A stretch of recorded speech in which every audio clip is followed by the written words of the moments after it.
Okay, ito na nga. Matapos na nga dito manalo ng Team USA, after makuha ni Kevin Durant ang kanyang ika-4 na gold medal, syempre kasama dito ang mga Team USA. Bukod naman dito kay Jason Tatum na nagkaroon ng controversial, dito nga sa coach ng Team USA na si Steve Kerr. At ito naman si Victor Wembanyama ay nagkaroon naman ng sama ng loob dito sa pagkatalo nila. At yan ang mga pare ko ay ang mga pag-uusapan natin sa video na ito.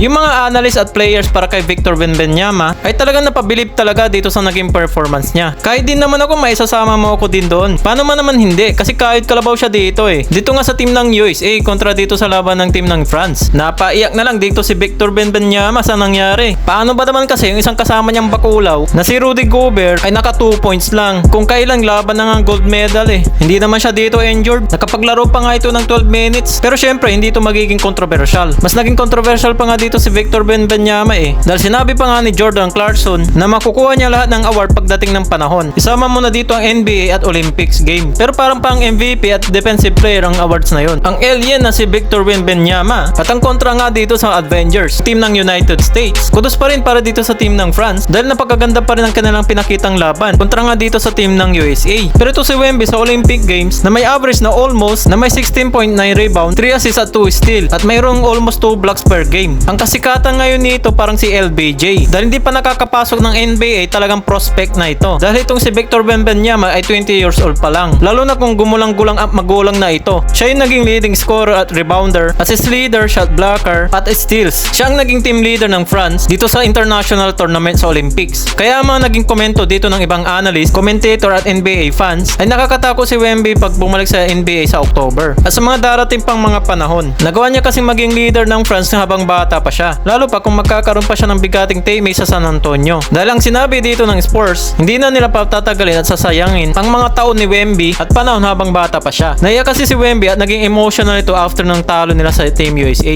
Kaya sa naging interview niya, ito ang mga sinabi niya. Natuto na siya ngayon at mag-aalala na siya sa mga makakalaban niya sa loob ng 2 taon. Nung tinanong si Wemby kung saan mag-ingat ang mga kalaban niya, ang sagot lang dito ng higanting alien kahit saan, mapa FIBA ba yan or NBA ng tournament. Ang France pa rin ang biggest trip ngayon para sa team ng USA. Dapat Canada yun eh. Sa sinabi pa dito ni Wemby na dapat na mag-ingat ang mga makakalaban niya dahil mas aasahan at mas titindi pa ang mga susunod na ipapakita niya. Lalo na dito sa paparating na NBA season. Basta wag lang siyang tatama ng mga injury. At kung sakaling mag-return ang kanyang coach na si Greg Popovich, ang papalit sana na coach ay kasing talent nito. Kasi kung magiging katulad ni Darvin Ham sa Lakers, baka medyo malabo mangyari itong mga sinasabi niya. So dapat dito tumagal pa si LBJ at si Stephen Curry para yung NBA ay magiging buhay na buhay pa. Pero tanong ko lang mga pare ko kung posibilidad din ba ang sinabi ni Wemby at magiging bang katulad nilang kasikatan ni LBJ at Stephen Curry? Tara pag-usapan natin yan sa comment section sa baba.